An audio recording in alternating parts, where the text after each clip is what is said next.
شو اخباركم؟ جيت لكم بحلقه جديده وفيديو جديد من برنامجكم المحبوب القيصر السوري عبد الله.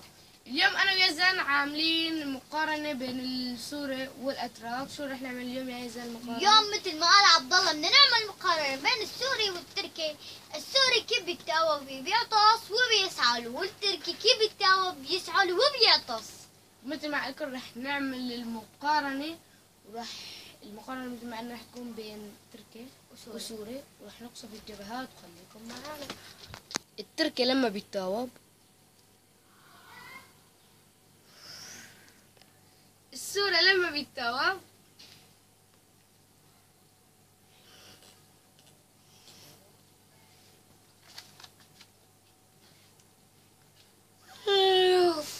والمعلومه اللي جبناها انه حناكو للسوري رح تنكسر.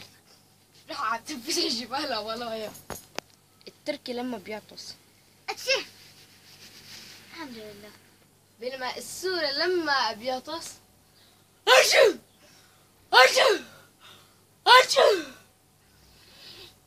طبعا بيحمم اللي قدامه ميكروباصات وبيقضيها كلها. التركي لما بيسعل، والسوري بينما السوري لما بيسعل هذه لازم يضيفوها نغمة على اليوتيوب. ما ضبطت. يلا عديد.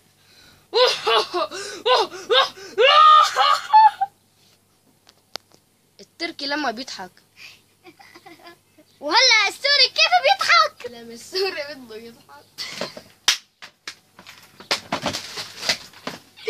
لا بدي بكيت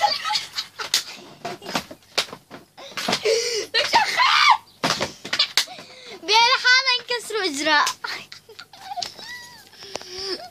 التركي لما بيشوف صرصور،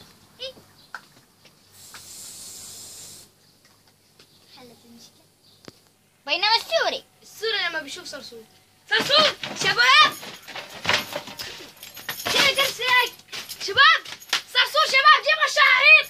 لك صرصور جيبوا قتلتوا مش الحال، لا تجيبوا شيء خلاص. قصده ما قتله، قصده طلع له السوائل كلياتها.